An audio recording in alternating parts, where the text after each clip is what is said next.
What is going on, everybody? It's Claudia again.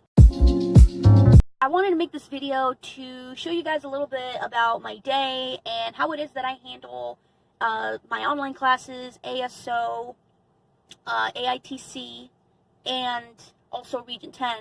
And kind of wanted to show you where I do a lot of my work. Right now, it is 7:15 in the morning. I'm about to head on over to downtown, and we're going to have a very busy day ahead of us, and I'm going to take care of 99% of that in my computer.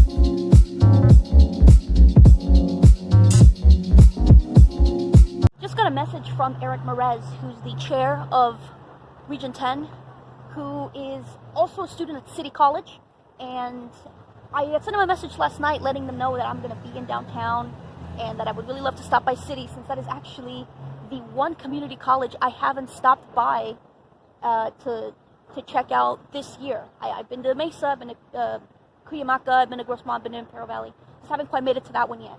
So he just let me know that he's going to get out of work at 1, and he's going to give me a little tour. Morning, guys. Morning. Before I get started with my workout, I want to give you guys a quick tour of the place. This here is a painting of Edward Norton from Fight Club. We do have an upstairs. We do have a mini Pilates studio up in here, along with these fancy machines. I have actually never used these machines. I know they look like torture devices, but these are actually pretty expensive. I swear this is for exercise, folks. The yoga studio. You can actually get maybe 20, 30 people up in here. Over here is our spin studio. This place is actually pretty cool. Got all these bikes. The instructor is up there, and we just get to turn the little knobs on these. I did try to spin class once, and it's a lot harder than it looks. You would think that because you're sitting down that you don't have to exercise as much, but it's pretty gnarly. Also, we do have Wi-Fi here, which is one of the reasons why I love coming to this gym, because I can get my workout in, and then I can just bring my laptop out and start working on stuff. And if you want to use the Wi-Fi here, we have some work areas where you can use it. So there's this mural of Muhammad Ali, and you can see people sometimes sitting there. If you can see that power outlet there, that's where people usually plug in their laptops. It's almost like a bench at a gymnasium. And then over here is also a place where people work. This next part is actually my favorite part of the entire place. You get this little balcony here, and you can see the cardio station from here. You get this very large TV. As you can see, they're still talking about Kobe. You have this huge row of punching bags. We typically use these for classes, but anyone can use it.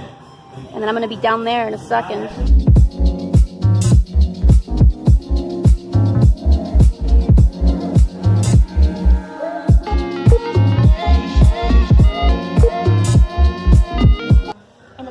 Out here, I have sent out an email to a student from a private school regarding AITC. We want to set her up for an interview with us.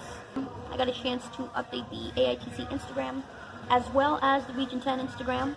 Now the trick to that, people ask me, how do you possibly update that so much? How do you update every day? What I tell them is planning it is easy. Doing it every day is pretty easy. The hard part is to curate. That takes hours, and so I spend several hours a day, a couple hours a day, looking through Instagram, finding any photos that people might like, and then I save them, and then every single day I just pick from the collection, I write a caption, and I share it. So if anybody's looking to do something like that, especially for the regions who are watching this, I would highly recommend that you set apart a few hours. It doesn't have to be every day, just maybe a few times a week, to curate Instagram. I took a preliminary assessment as part of an online class and got some interesting results. Looks like my tech competency is better than my knowledge. I am also a solitary and social learner. Actually, it looks like I did better than average on just about everything. Not bad.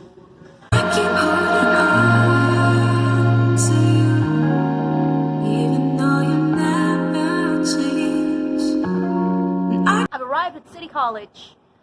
Eric should be out of work in the next few minutes. He did tell me that they're currently in their winter intercession or winter break, so they're not charging anybody for parking. I was able to park for free. In the meantime, I'm just checking out the sites. But what I love most about City College is that it's so close to downtown. So you can study, and then you're just 3 blocks away from the party. I might ask Eric if he wants to go party. It's Taco Tuesday. We got to do a Taco Tuesday.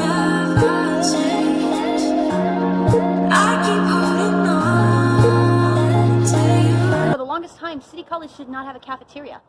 There is a McDonald's across the street, and that's pretty much what students at City College would depend on for food.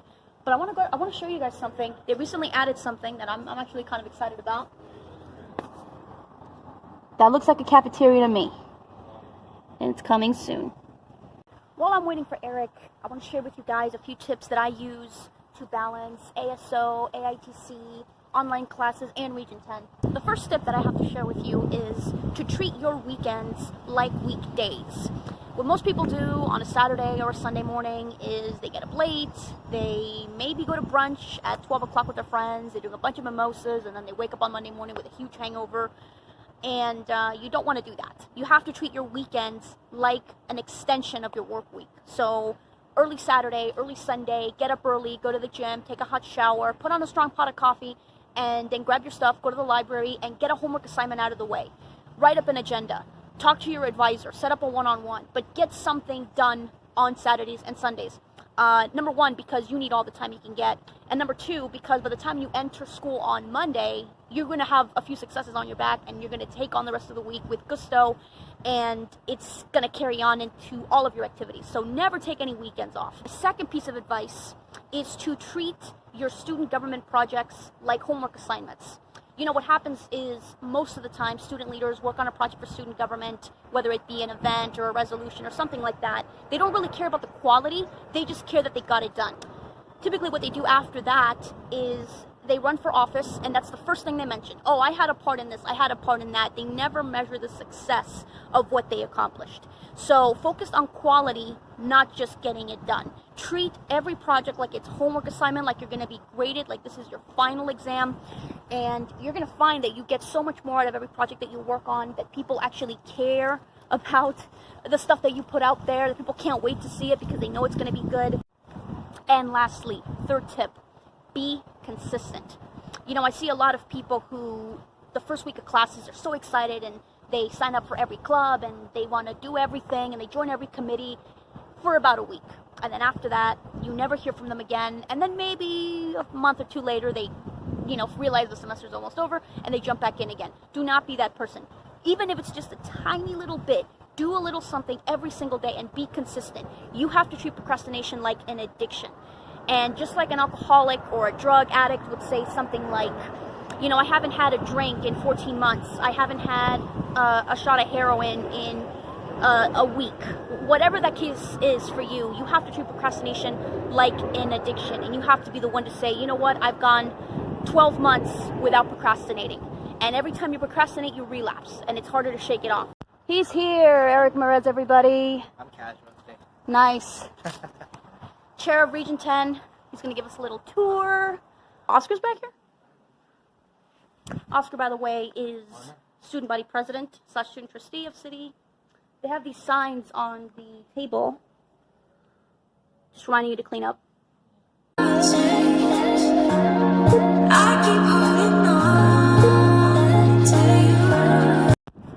We just met Sebastian, who works in the first year program with Eric. He actually used to be student senate president, right? Yeah, he was the senate president. Oh, no kidding. Yeah. Is there a big correlation between people who do student government and end up working on campus? I think so, yeah. We try to help out the people who are really involved and want to give back. So we're heading over to La Porta's. Eric is never gone, so I think he's going to like this.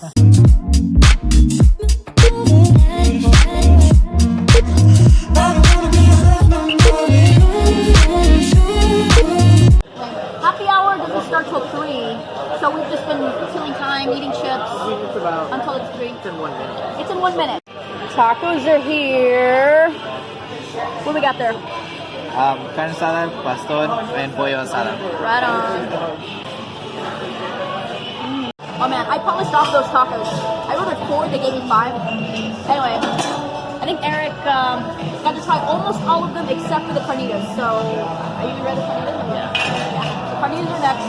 And then I ordered a Coke with some cherries on it. And I'll show you why that's special in a minute. They do their cherries different here. The pastor tacos had pineapple in it, which really got me thinking, why do people make a big deal out of pineapple on pizza, but pineapple on tacos is fine? What up with that? Okay, so here's what I did. I love coming here and ordering a cherry Coke. I usually just ask them to give me a Coke and then to add some cherries in it. As you can see, these are not your typical maraschino cherries. And I just found out that you have to show your ID because they're dipped in brandy. You can't really tell from tasting them though. They taste like, they're a little too intense. So I guess the way to do it is, you probably take a, like eat it like candy, but have a drink candy because it may be too sweet. Ready to take a bite? Yeah, like. Some of these days I can't tell the difference. Good things in the past. Excellent dinner. That's gonna be dinner. Well, I'll count it. I'm nothing more for the day. Definitely mine. Yes. Yeah. Excellent meal. I just dropped Eric off. We had a really good talk. We talked a lot about Region 10 and some of the plans for the future. Now, what I'm gonna do is I'm gonna drive back to Chula Vista. We have a governing board meeting at 6 o'clock. It's gonna be actually a governing board meeting / workshop. And I want to be there. Hopefully Jorge's back from Sacramento. Jorge, our student trustee. So we will have some student representation up there.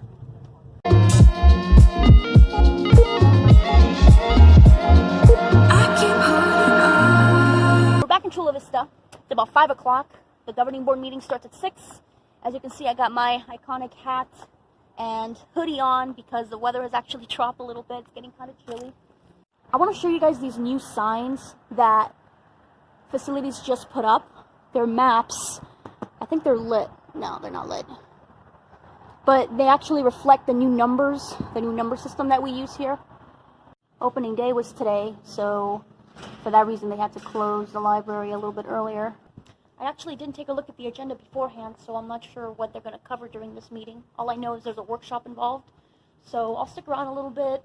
And maybe I'll step out and fill you guys in on what's going on. Possibly, yeah. But if it's not here, like I said, they might have moved it somewhere else. The best person that's going to know is at the superintendent's office. Okay. All right. Awesome. Well, Okay. thanks a lot. Appreciate All right, it. no problem.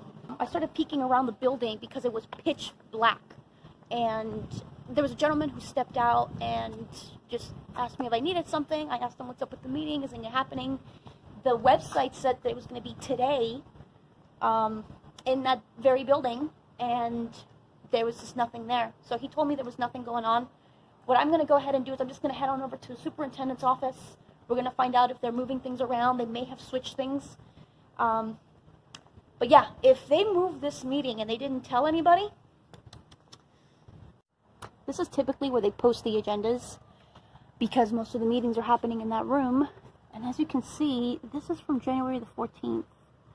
It's January 28th. There's absolutely no sign that this meeting was going to be canceled or postponed. I checked the Southwestern College Instagram. I checked their Twitter. I looked on the website. I didn't find anything. So, very disappointed.